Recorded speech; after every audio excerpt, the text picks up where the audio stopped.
everyone, welcome back. My name is Lynn Wilson and welcome to my home. And tonight we're going to go in my freezer, talk about what to do and how to save food for hard times. So let's see what we can figure out. So before I get started, I've had a couple people request to show how I wear my scarves. It's winter in New Jersey, and if I could wear a scarf in the summer, I would. I just like the look. I just like them. I wear them all the time. I've had people say, "Are you sick?" No, I'm not sick. I just like a scarf.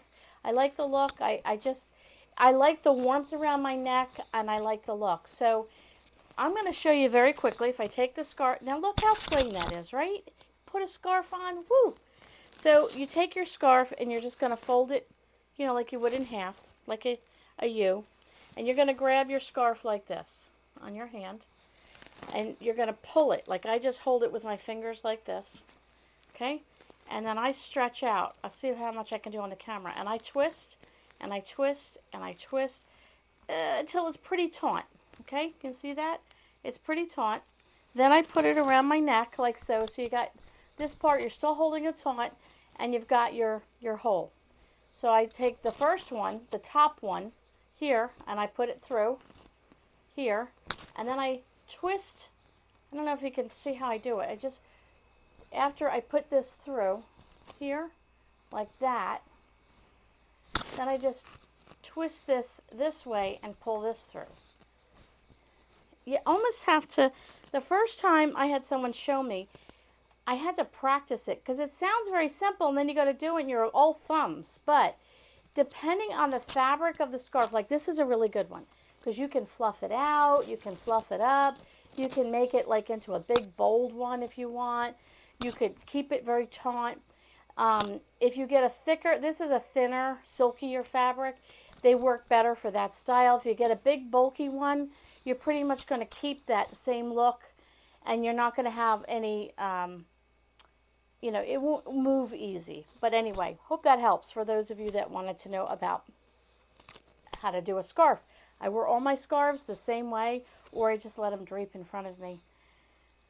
I don't know. I have a scarf for every outfit, a scarf in every color, like I do eyeglasses. Okay, so hard times are going to hit, whether they are because you're out of work, bad weather, crazy schedule. Yeah, I get the crazy schedule part. You're just not feeling good. I get that. Now, not feeling good, why? Maybe you're just down. Maybe you're burnt out. Maybe you've had a cold. Maybe the family in the house is not feeling well, and you're just kind of, I get all that. We've had grilled cheese twice this week for dinner because, no, actually once for lunch and once for dinner because I just didn't want to cook. I was struggling the other night with, do I go to Wendy's down the street? Do I get takeout, make it easy? And I wasn't feeling well.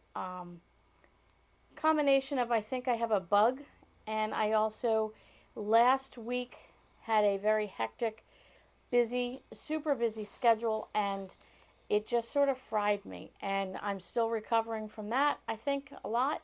And also I'm not feeling great. So it was like, do you do Wendy's? What do you do? I didn't even have the energy to drive to Wendy's, which is about 3 miles from my house. So we made grilled cheese. Grilled cheese works. You can do a can of soup with it, some veggies, and dip, fruit. We didn't do anything. We just had grilled cheese. That was it. So that'll work. But hard times will come. And I like to stock up. Now, I am not a big freezer meal person. I like the idea of it, but I never seem to use them when I did do them. And I don't know, I just never seem to get mine to stay fresh. They always had that freezer taste, and I didn't like that. I've had a lot of you say, oh, don't use these containers, the deli containers. They take up so much room. Well, out of all the containers I've ever used, these keep my things tasting fresh. I have used the smaller type. I've used the freezer bags. Forget them. To me, they're temporary, and at best, they just don't do well for me in the freezer. The food tastes funny to me. You will see some of them in here, but it's literally like a week and they're out. Where this I can store long term. So I made a pork and a gravy, and I did a roast pork, and I had a lot left over. So we're a family of 3. This is quite a bit. I can turn this into, this is just pork and gravy, and we had it over mashed potatoes. I can turn this into a soup, a stew, a casserole, eat it as is, whatever. One of the things I've learned from me, and it all depends. I have a very busy schedule. We keep very busy, and I have all good intentions of, we'll use that this week. So I'll stick it in the fridge, and then week, 10 days, 2 weeks go by, finally clean out the fridge to realize this got stuck all the way in the back, and I now need to throw it out. So I try and be very diligent. If I don't use it by the next day, it goes in the freezer. And we just label it on the top. And this is from a deli lid from one of the delis that we go to, and you get like potato salad or something. They put them in these nice containers with the lids. So you can use a Sharpie.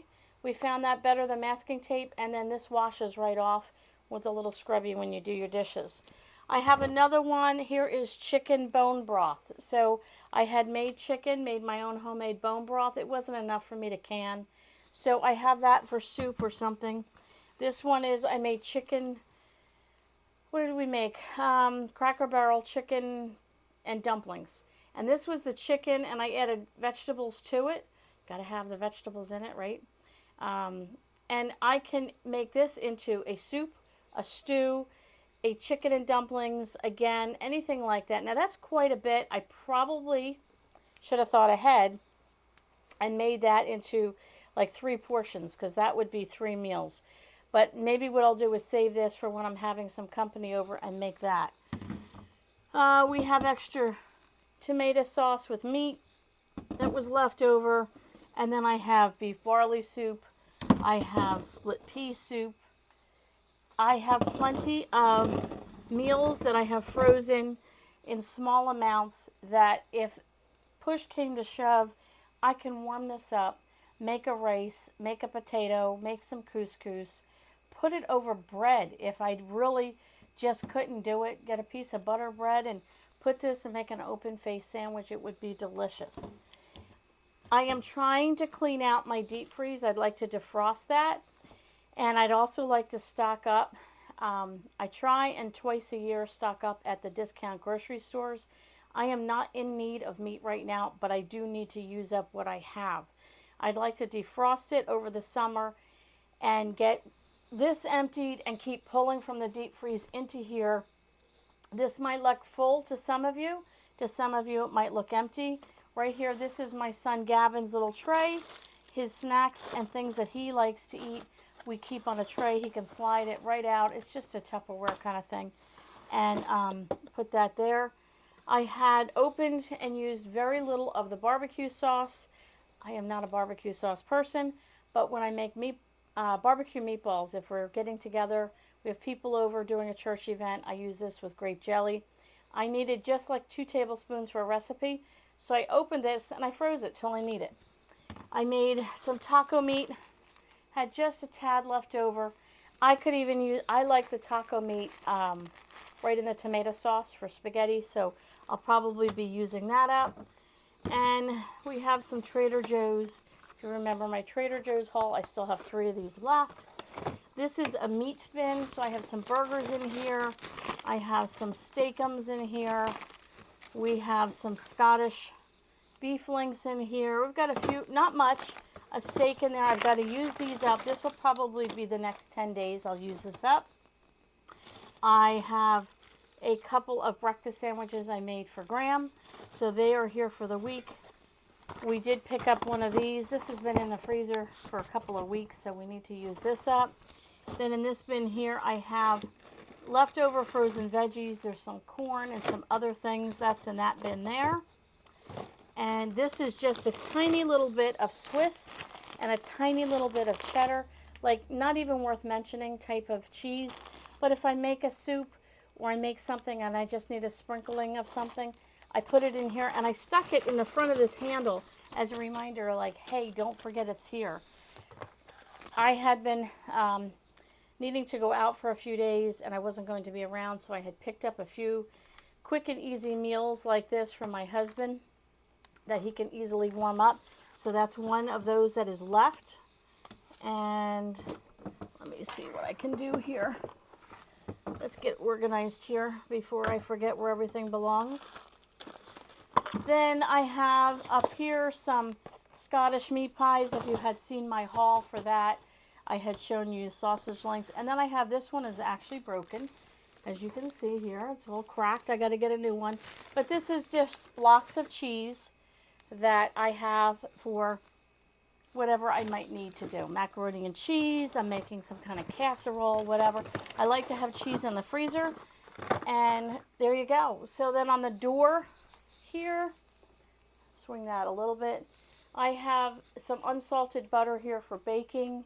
And I have baking chocolates.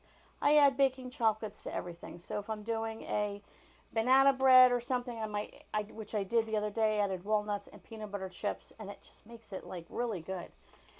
Some currants, because I like to make things with currants versus raisins.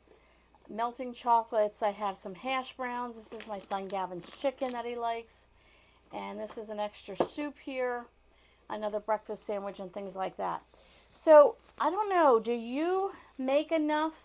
Do you make just enough?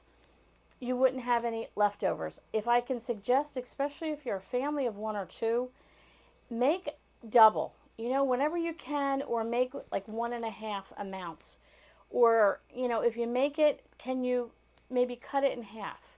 I had a friend that every meal he made, no matter what size portion he made it, he would always cut it in half. He came from a super, super poor background. And he said when he got his own place, he was always going to make sure he had enough food. So whatever he made, however the portion came, he would cut it in half and freeze half of it. And then eat the other half and maybe add a can of vegetables to it or an extra something to sort of balance it out. And he then got married later in life and introduced his wife to his techniques, if you want to say, on saving money. And he passed away shortly after they got married. But she said to me, you know what, all that, if you want to say cheapness in him, taught me that when there's hard times, there was always food in the freezer, because he cut his portions in half and learned to add a slice of bread. You heard me talk about this the other night.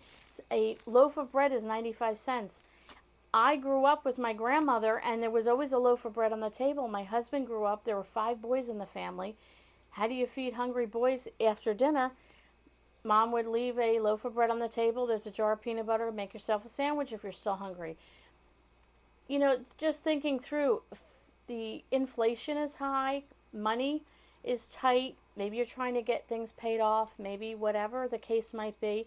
Maybe you just need to save for a rainy day. I would take my friend, his name was David, and David used to tell me, cut your meals in half. Only eat half and save the other half. So you always have food in the freezer. And I liked his way of thinking, and people used to tease him that he was so cheap. But he was so cheap that when he died, his wife was financially secure.